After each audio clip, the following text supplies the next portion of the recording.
विषय असा होता का आधी घोटचा, सर्जा आणि मथुर बर हा पैरा फिक्स झाला होता. बर तर त्याच्या सर्जाच्या पायाला काहीतरी इजा झाली पत्री मारताना. त्यांनी सांगितला कॉल करून जगदीशनी का आमचा नंदी पाय उचलून ठेवतोय. बर मग आम्ही सुद्धा काय केला, पाय उचलून ठेवतोय मग काय करायचं बाबा, बरा होईल का 2 दिवसांनी 3 दिवसांनी, बर अजून 5-6 दिवस आहेत मैदानासाठी.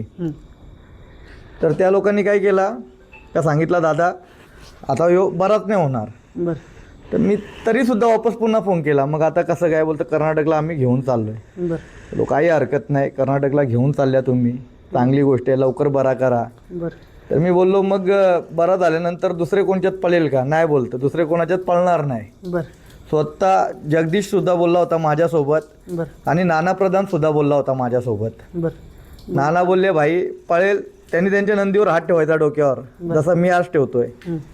जी सत्य परिस्थिती ती लोकांना माहिती पडली पाहिजे. जेवढी शेतकरी वर्ग आहेत, बैलगाडा मालक आहेत, बर त्यांना कळायला पाहिजे नक्की काय विषय आहे ते.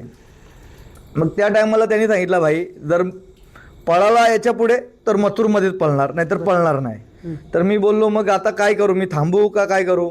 जगदीशनी सांगितलं मला भाई तुम्ही पैरा करा, आपला नंदी बरा होण्यासारखा नाहीच आहे बर का, तुम्ही तुमचा पैरा करून टाका. बर तर त्यांच्या म्हणण्यानुसार मी सांगितलं नाना मग पळायचा नाही दुसऱ्या नंदीमध्ये, माझ्यात नाही पळायचा. तर बर